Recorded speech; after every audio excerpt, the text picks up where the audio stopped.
بسم الله الرحمن الرحیم نحمده ونصلي على رسوله الکریم۔ اس وقت پوری دنیا کرونا وائرس کے وبا کی لپیٹ میں ہے،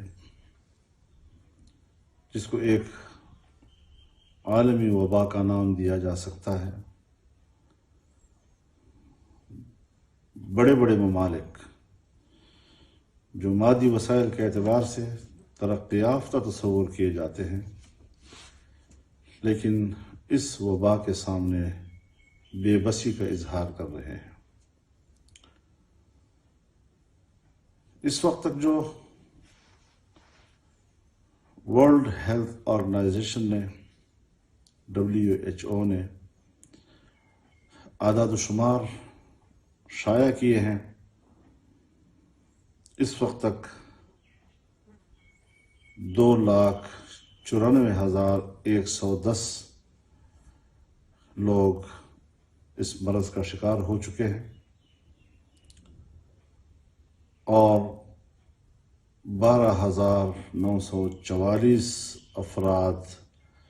لقمۂ اجل بن چکے ہیں۔ اتنی بڑی تعداد میں اس مرض کے ہاتھوں انسانی جانوں کا تلف ہو جانا ایک بہت بڑا انسانی سانحہ ہے۔ اس وقت علماء ہوں یا اطباء اور ڈاکٹرز ہوں، انسانیت کی خدمت اور رہنمائی میں مصروف ہیں۔ علماء روحانی علاج اور اس حوالے سے احتیاط سے لوگوں کو آگاہ کر رہے ہیں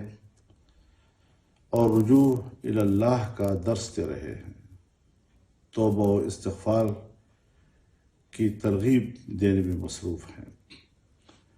جبکہ ہمارے ڈاکٹرز اور اطباء علاج، معالجے اور احتیاطی تدابیر اختیار کرنے کے لیے مصروف عمل ہیں اور آئے روز وہ اپنی ہدایات جاری کر رہے ہیں۔ اس وقت تک اس مرض کا علاج تو دریافت نہیں ہو سکا ہے، تو ظاہر ہے کہ پھر سوائے پرہیز و احتراز اور احتیاط کے طریقے تعلیم کیے جا رہے ہیں اور اسی پر عمل کرنا پوری انسانیت کے لیے ناگزیر ہو چکا ہے۔ لوگوں کے باہمی اختلاط اور اکٹھ جمگھٹے سے روکنا، گھروں میں تنہا رہنے کی تعلیم، تمام وہ ہدایات ہیں جو انسانی زندگی کو بچانے کے لیے کیے جا رہے ہیں، اور یہی ہماری شریعت مطہرہ کا تقاضا بھی ہے۔ ایسے حالات میں اقوام عالم ہر طرح کے نقصانات کو برداشت کر رہے ہیں، کیونکہ انسانی جان سے زیادہ اور کوئی قیمتی چیز نہیں ہے، اور اس کے بچاؤ کے لیے تدابیر ہر قوم کی اولین ترجیح ہے۔ ان تعلیمات پر عمل درآمد اور احتیاطی تدابیر کو اختیار کرنا ہر فرد پر لازم ہے، اور اس حوالے سے ہمیں اپنے ماہرین طب اور پھر اس حوالے سے اگر ہماری سرکاری انتظامیہ اس پر عمل درآمد کے لیے لوگوں کو آمادہ کرتی ہے،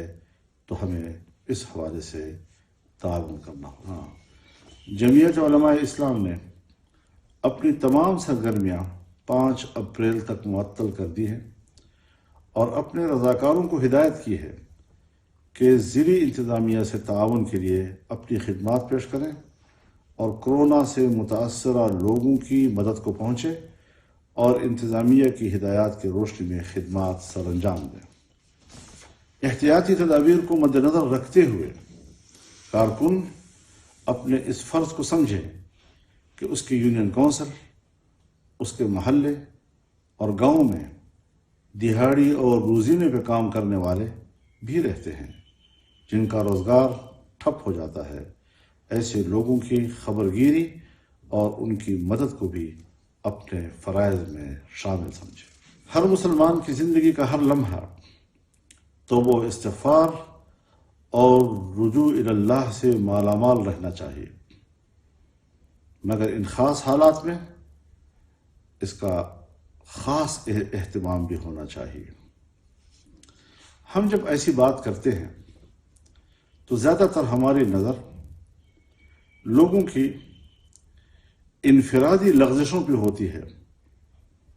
اور ایسا تاثر ملتا ہے کہ ہر شخص اپنی انفرادی گناہ کے لیے اللہ سے مغفرت طلب کرے، توبہ و استغفار کی طرف جائے۔ یقیناً یہ اپنی جگہ پر اہمیت رکھتا ہے، اس کا انکار نہیں، لیکن ہماری نظر قومی سطح پر آزمائشوں کا اصل سبب بھی جاننے پہ ہونا چاہیے کہ عالمی سطح پر، قومی سطح پر جب ہم اس قسم کی آزمائشوں سے دوچار ہوتے ہیں تو اس کا بنیادی سبب ہمارے اجتماعی گناہ بھی ہوا کرتے ہیں۔ 70 سال سے زیادہ عرصہ بیت چکا ہے، ہم من حیث القوم قرآن و سنت کی روشنی میں مملکتی اور قومی زندگی گزارنے کے لیے تیار نہیں ہو رہے ہیں۔ ایسی بڑی تقصیر کے مرتکب صرف عام آدمی ہی کیوں بلکہ ہمارے ریاستی اور قومی ادارے اور ہمارے حکمران بھی اللہ کی تعلیمات کی روشنی میں ملک کی قیادت کرنے کے بجائے عالمی آقاؤں کی پیروی میں زندگی کو گزارنے کو اپنی بڑی کامیابی سمجھتے ہیں۔ آئیے ہم من حیث القوم اس جرم کا اپنے رب کے سامنے اعتراف کریں اور اس کے ازالہ کے لیے قومی یکجہتی کا مظاہرہ کرتے ہوئے اپنے نئے مستقبل کو مرتب کریں، نئے مستقبل کو تشکیل دیں۔ ہمارے ادارے، ہماری جماعتیں، ہمارے حکمران ہر سطح پر اگر ہم نے غلط فیصلے کیے ہیں اور قومی سطح پر کیے ہیں اور ہماری ساری زندگی اللہ کی تعلیمات سے ہٹ کر گزر رہی ہے تو پھر یقیناً ہمیں اس پہلو پر بڑی اہمیت کے ساتھ نظر رکھنی ہوگی، اس کو ایک بڑی ترجیح سمجھ کر ہمیں اپنا نیا مستقبل تشکیل دینا ہوگا۔ اللہ سب کچھ دیکھتا اور جانتا ہے۔ وآخر دعوانا ان الحمد للہ رب العالمین۔